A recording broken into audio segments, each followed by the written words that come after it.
लद्दाख सदियों से ही मध्य एशिया व्यापार कारवां का एक अहम संगम रहा है। लेह का सेंट्रल एशियन म्यूजियम लद्दाख के इतिहास की इस अहम हकीकत को यादगार बनाने के लिए ही बनाया गया है। 18वीं और 19वीं शताब्दी के सेंट्रल एशिया, तिब्बत और कश्मीर से जमा की गई कलाकृतियां, पांडुलिपियां और विरासत के नमूनों का बड़ा collection central Asian museum Leh में रखा गया है। कुछ ऐसी ही नायाब चीज़ें यहाँ देखने को मिल जाएंगी जो तकरीबन 400 साल तक पुरानी हैं।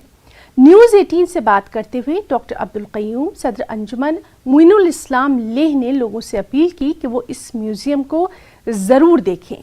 ख़ास तौर पर मकामी नौजवान सीखने के मकसद से प्राचीन संस्कृति के बारे में यहाँ आकर जानकारी ज़रूर हासिल करें। हमारे साथ जुड़े हैं डॉक्टर अब्दुल क़य्यूम जो प्रेसिडेंट अंजुमन मोइनुल इस्लाम हैं। तो आइए हम उनसे जानते हैं सेंट्रल एशियन म्यूज़ियम लेह के बारे में। Sir, central Asian museum Leh के बारे में थोड़ा बताएंगे। सेंट्रल एशियन म्यूज़ियम जो अभी जहाँ पे हम खड़े हैं, जहाँ पे आप हमसे रब्ता कर रहे हैं, ये म्यूज़ियम जो है अंजुमन मोइनुल इस्लाम एक ऑर्गेनाइजेशन है, बहुत पुराना ऑर्गेनाइजेशन है जो एजुकेशन हो गया, सोशल हो गया या इस तरह के काम हो गया जो लद्दाख के हेरिटेज और लद्दाख के कल्चर और लद्दाख के जो भी मसाइल है उन पे काम करते हैं, सालों से सेंचुरीज से कर रहे हैं। तो ये म्यूज़ियम जो है हमारा एक आइडेंटिटी है इस कम्युनिटी का। तो ये सेंट्रल एशियन म्यूज़ियम जहाँ पे हम ये बनाया हुआ है, ये जगह ही जब सिल्क रूट यहाँ से था यहाँ पे, तो ये one of the camping site caravan जो है यहाँ ही रुकते थे। जो भी सेंट्रल एशिया से, तिब्बत से, कश्मीर से या ईरान तक, अभी आप जो मैप देख रहे हैं पूरे सेंट्रल एशिया का मैप है, ये जाके टच ईरान तक करते हैं। तो यही जगह जो है ये सेंट्रल एशिया का एक कारवान सेंटर था। और आपने देखा होगा म्यूज़ियम के बाहर जो है बहुत सारे नानवाई का दुकान है, वो सब हमने एज इट इज़ मेंटेन किया हुआ है एज ए हेरिटेज साइट्स। तो यहाँ पे सेंट्रल एशियन लोगों का पता है, उनका ज़्यादातर नानवाई के साथ या बेकरी के साथ रिलेटेड होता है, तंदूर के साथ रिलेटेड होता है, वो सब मेंटेन किया हुआ है। तो ये एक कॉन्सेप्ट था। हमारा एक हिस्टोरियन था अब्दुल गनी शेख साहब, उनका और सलीम बेग साहब अभी इंटेक में काम करते हैं। तो उस टाइम टूरिज़्म डीजी थे, डायरेक्टर जनरल थे।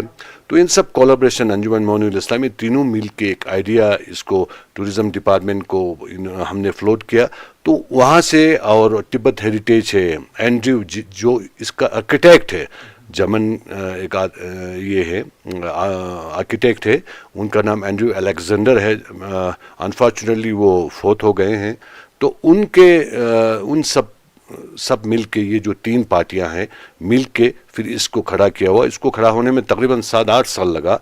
और इसका जो बिल्डिंग स्ट्रक्चर है सब कुछ एकदम बिल्कुल अलग है, हट के है। और लेह में एक, मेरे ख्याल से लेह टाउन में, लेह डिस्ट्रिक्ट में एक वाहिद ऐसा म्यूज़ियम है जहाँ पे हम तीनों सब कल्चर्स जो भी सेंट्रल एशिया के साथ इन्वॉल्व थे, सब कल्चर्स को इसमें हमने डिपिक्ट किया हुआ है। जैसे लद्दाखी सेक्शन, तिब्बत सेक्शन, कश्मीर भी उस टाइम टच था सिल्क रूट में, कश्मीर सेक्शन, फिर सेंट्रल एशिया के जो भी कंट्रीज़ थे उनका। तो इन सब सेक्शनों का हमने फ्लोर वाइज किया हुआ है। तो अभी जहां हम खड़े हैं ग्राउंड फ्लोर है, यहाँ पे जो है ना लद्दाखी और जो एक जनरल जो भी यहाँ पे आर्टिफैक्ट्स है उन सबको डिस्प्ले किया हुआ है। तो आने वाले दिनों में यहाँ पे आपने देखा होगा हमने एक लाइब्रेरी भी मेंटेन किया हुआ है। एक अम्मा किचन, अम्मा मीन्स लद्दाखी में माँ होता है। तो ये किचन लद्दाखी स्टाइल में जो गर्मियों में टूरिस्ट के लिए वहाँ पे लद्दाखी हम जो कुजीन से वो सब सर्व करते हैं। तो इस सेंट्रल एशियन का मकसद यही है कि हमारा कम्युनिटी जो है, जो यहाँ लेह में है, जिनको अरगुन कहते हैं, सुन्नी कम्युनिटी, वो उस टाइम इस स्ट्रेट में जुड़ा हुआ था। तो उस पीरियड को, हेरिटेज को, कल्चर को मेंटेन करने के लिए ये 3 पार्टियां मिलकर इसको किया है। अभी हम इसको रन करते हैं अंजुमन मोइनुल इस्लाम, उसका एक ब्रांच है जो सेंट्रल एशियन म्यूज़ियम का एक हमारा कमेटी है, वो एक चेयरमैन के अंडर सब इसको रन करते हैं। तो काफ़ी जो भी आते हैं इसको बहुत पसंद करके, अप्रिशिएट करके जाते हैं। ये जो जब भी फ्राइडे को sermon होता है मस्जिद शरीफ में, तो वहाँ पे जो भी इमाम कर रहे होते हैं वो उठाते हैं। तो ये जो है इसका एक हिस्ट्री है जो 17th सेंचुरी में जो head lama, first head lama जो यहाँ हमारे लेह में हिमिस मोनेस्ट्री, बहुत सेक्रेट मोनेस्ट्री है। उन्होंने ये उस टाइम के जो भी इमाम थे उनको ये प्रेजेंट किया हुआ है 17 सेंचुरी में। लामा स्ताक्सांग रांसपा कहते हैं उनका नाम। तो फर्स्ट हिमिस मोनेस्ट्री के वो हेड लामा थे जी। बाकी यहाँ पे मैन्युस्क्रिप्ट है, कुरान शरीफ हाथ से लिखा हुआ डिफरेंट स्टाइल में, डिफरेंट में, ये आप देख सकते हैं। ये सब पुराने कुरान शरीफ हैं।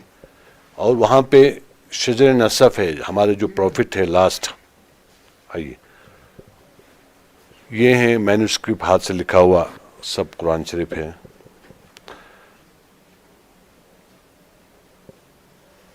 मुग़ल पीरियड से, उससे पहले सेंट्रल एशियन पीरियड से, ये हो गया हमारे शजर नसब है, हमारा जो लास्ट प्रॉफिट था आदम, हज़रत आदम अलैहिस्सलाम जो फर्स्ट ह्यूमन बीइंग थे, फर्स्ट प्रॉफिट थे, उनसे लेकर लास्ट प्रॉफिट मोहम्मद तक का पूरा ये शजर नसब है। तो ये हमारा एग्जिट पॉइंट है, ये जो ब्रिज बना हुआ है, यहाँ से यही जो एरिया है जहाँ पे कारवान सेंटर लोग रुकते थे। और ये तकरीबन 900 साल पुराना मस्जिद शरीफ है। तिब्बत हेरिटेज के टाइम पे इसको भी अभी रिनोवेट करके प्रिजर्व किया हुआ है। तो अभी आप अंदर जाके भी इसका ले सकते हैं। तो ये वन ओल्डेस्ट मस्जिद यहाँ का है। यहाँ पे जो भी सेंट्रल एशियन जो लोग आते थे ट्रेडर्स, वो यहाँ अपने कैमल्स वगैरह को, कारवान को रोकते थे, यहाँ नमाज पढ़ते थे। और उस साइड में जो भी तंदूर उनके जो भी थे, शॉप्स वगैरह थे, रोटी वगैरह बनते थे। और यहाँ से आगे जाके हमारा जो किचन है, जहाँ पे traditional Ladakhi food tourist season में सर्व करते हैं, यहाँ से उतर के यहाँ पे हमारा वही ट्रेडिशनल किचन है जिसको हम अमा किचन बोलते हैं। अभी हम सेंट्रल एशियन म्यूजियम के गैलरी पे खड़े हैं। तो इसमें यहाँ पे भी एक पिक्यूलियर चीज़ क्या है, अभी आप घूम के देखेंगे तो उधर स्टॉक ग्लेशियर देख रहे हैं, उसके बाद यहाँ पे शांति स्तूपा है, उसके नीचे यहाँ देख रहे हैं चर्च का साइन, यहाँ पे चर्च है, यहाँ पे मस्जिद है, वहाँ पे खरदोंगला